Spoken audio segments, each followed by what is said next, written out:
Matematika, bahasanya alam semesta. Kenapa gue bilang begitu? Gue yakin teknologi-teknologi canggih di zaman modern ini 80%. Enggak, 90% awalnya dari matematika. Gak percaya?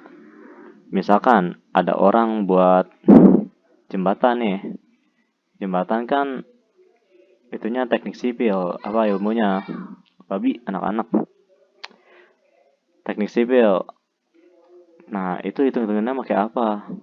Pakai matematika, men. Kita kan ada komputer. Komputer nih, internet. Itu kan pakai sinyal. Sinyal itu ini kan pakai jaringan gitu kan. Jaringan internet berhubungan dengan sinyal. Sinyal itu berhubungan dengan fisika gitu, gelombang. Fisika adalah implementasi dari matematika. Terus obat-obat. Ada orang bikin obat. Reaksi-reaksi kimia. Ada perhitungannya. Berapa takarannya? Pakai apa? Pakai matematika. Lu jajan di warung. Pakai matematika. Misalkan ke bank. Mau nabung. Bunga.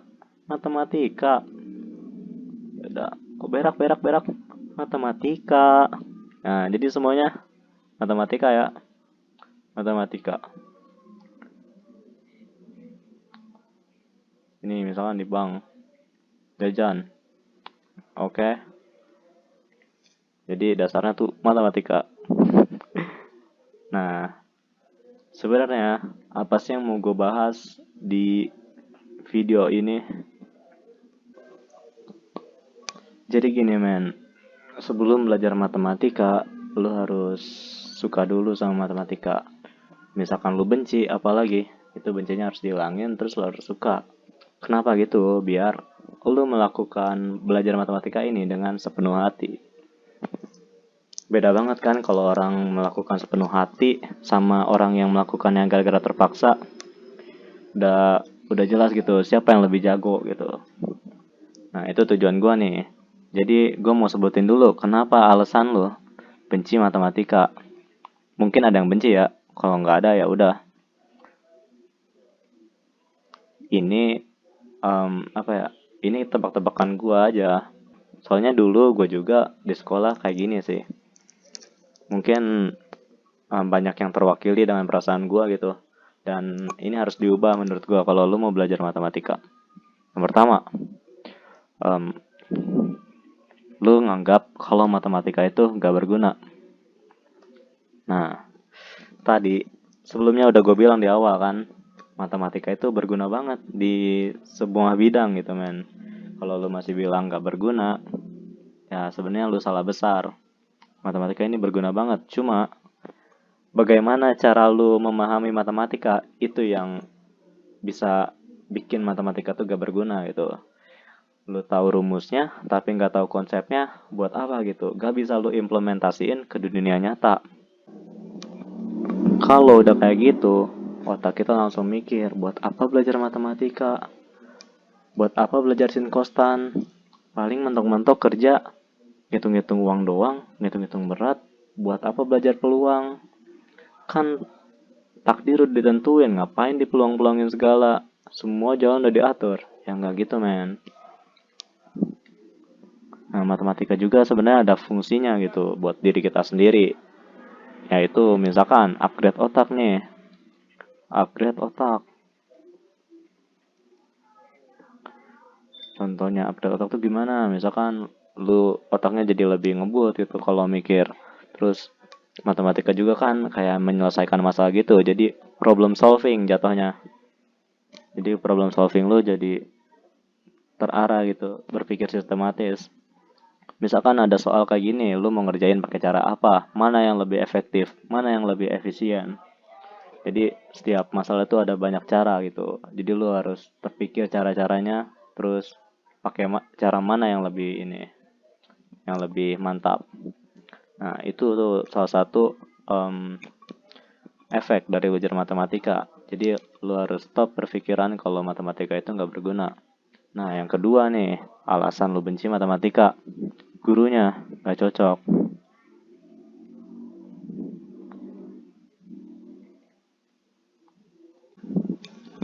nggak cocok di sini maksudnya gurunya bukan yang galak ya, tapi guru yang nggak tahu konsep itu. Ini nggak semua guru kayak gini sih, cuma nggak sedikit juga yang kayak gini. Misalkan lu disuruh ngerjain tugas, anak-anak kerjain tugas halaman segini, rumusnya udah ditulis di buku. Nah sebenarnya ini yang bikin itu tadi apa namanya, matematika ini jadi nggak berguna. Soalnya udah cuma dikasih rumus, terus kerjain, dari mana konsepnya gitu, gimana cara mengimplementasiin di dunia nyata. Nah, dengan guru-guru yang begini, gue yakin lu bakal nggak mood gitu, nggak niat belajarnya.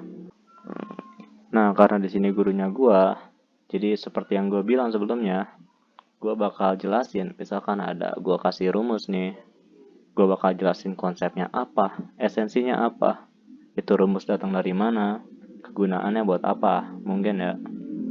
Dan ya, nggak semua rumus bisa langsung dimengerti, soalnya ada beberapa konsep yang dipelajari di dalam kuliah gitu. Dan tapi seperti yang udah gue bilang, lu jadi tenang gitu kan. Ya udah, gitu aja sih. Sekarang lanjut ke yang nomor 3 nih. Gak berbakat. Lu merasa gak berbakat dalam matematika. Kalau ngomongin bakat, kita deal dulu nih definisi bakat itu sebenarnya apa. Jadi menurut orang-orang ya, bakat itu adalah kemampuan yang diberikan Tuhan secara cuma-cuma kepada seseorang gitu. Jadi kalau dalam bidang tertentu gitu. Jadi kalau ada orang yang jago di bidang tertentu, bidangnya itu doang, udah pasti dia berbakat. Itu hasil pemberian Tuhan. Enggak gitu, men. Kalau emang hasil pemberian Tuhan, kenapa dari bayi dia nggak bisa? Kenapa bisanya pas umur 5 tahun, 10 tahun? Kan dia harus belajar dulu kan. Misalkan ada orang yang berbakat jago piano, dia nggak mungkin kan dari bayi jago piano langsung anjing. Tapi dia bakal jago pianonya di beberapa tahun gitu, udah gede kan, 12 tahun gitu, 15 tahun. Nah, teori gua yang bukan anak psikolog, teori gua nih, teori itu tuh dari belajarnya nih. Jadi yang pertama tuh passion, man, yang mempengaruhi seseorang biar cepat jago. Passion. Jadi passion ini ngaruh banget, banyak banget ke dalam proses dalam menerima informasi gitu. Dengan passion yang kuat, lu bakal meluangkan banyak waktu gitu dalam suatu bidang, dan itu membuat lu cepat belajar. Nah, kalau passion lu kuat juga, misalkan ada suatu kesalahan kecil, secara detail kita tanpa sadar bakal ini ngeberesin gitu, ngefix kesalahan-kesalahan tersebut. Karena emang kita antusias, pengen melakukan suatu hal dengan sempurna. Dan ini juga yang bikin gue mikir, kalau misalkan ada anak dari musisi terkenal gitu, dia dari kecil di lingkungan yang gemar bermusik. Nah, itu kenapa bakat turunan dari orang tua gitu. Jadi orang tuanya suka musik, anaknya juga bakatnya tim musik. Jadi soalnya lingkungan, men. Anak itu bakal tertarik buat menjalani seperti yang orang tuanya lakukan. Soalnya anak-anak kan ini ya suka belajar gitu, terus pengen dipuji gitu sama orang tuanya. Nah, dia bakal ini apa? Antusias banget dalam melakukan hal yang dilakukan orang tuanya. Dia bakal seneng kalau bisa melakukan lebih hebat dari orang tuanya. Itu tuh kenapa ada anak-anak yang pintar di usia belasan tahun. Menurut gua teorinya gitu. Terus faktor kesehatan. Kesehatan. Nah, misalkan ada orang yang sehat sama yang sakit, terus disuruh belajar materi yang sama dalam waktu yang sama, tapi kesehatannya berbeda. Mana yang lebih cepat menyerap materi gitu? Tentu aja orang yang sehat. Soalnya kan tubuh itu akan terfokus gitu ke pelajaran. Beda sama yang sakit, tubuhnya akan fokus memulihkan diri dulu gitu kan. Dan merasakan kesakitan. Ngaco. Ini ngasal aja nih nomor 2. Nah, yang Yang ketiga nih, nutrisi men. Ini sih paling valid menurut gua ya. Lu lihat orang-orang Jepang pintar-pintar, makanannya apaan? Ikan laut yang terkenal dengan proteinnya yang tinggi, omega 3 men, sama DHA. Nah, kalau orang Indo kan jarang banget gitu makan ikan laut. Kebanyakan tumbuh-tumbuhan atau binatang, ayam palingan kan. Proteinnya jauh banget kan, kalah. Jadi ya ini ngaruh juga nih sama kepintaran. Kalau lo mau pintar cepet-cepet, lo beli, saran gue ya, lo beli suplemen gitu kayak omega 3 sama DHA gitu, biar otak lo ngebut. Nah, terus apalagi ya? Yang keempat, alasan seseorang cepat mempelajari sesuatu adalah yang keempat, motivasi. Motivasi. Untuk motivasi, gue nggak punya saran sih. Soalnya ini setiap orang beda-beda. Kalau nggak percaya, lu lihat aja motivasi di YouTube, paling bertahan sehari 2 hari kan. Paling mentok-mentok 7 hari, seminggu. Soalnya kan motivasi itu tergantung dengan tujuan hidup kita men.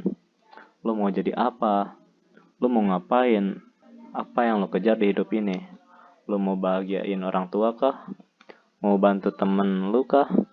Mau bahagia sendiri kah? Atau cari pasangan gitu kah? Kan nggak tahu apa yang jadi prioritas dalam hidup lo. Pokoknya motivasi itu harus lu cari sendiri. Sampai benar-benar lu merinding gitu. Sampai gimana ya kalau ngedengar gue harus bahagiain orang tua gue karena orang tua gue sangat berjasa di kehidupan gue gitu. Nah, kalau lu udah merinding dengar kata-kata lu gitu, nah itu motivasi paling tepat menurut gue. Oke, jadi untuk ini gue nggak punya saran. Saran gue adalah cari tujuan hidup lu, untuk apa lu hidup, dan jadiin itu motivasi. Oke, sampai di sini dulu aja video kita kali ini. Dengan lu lihat video ini sih, gua harap cara pandang lu terhadap matematika dan rasa benci lu terhadap matematika udah hilang ya. Ya udah, sampai jumpa di video selanjutnya ya. Bye bye, mother father.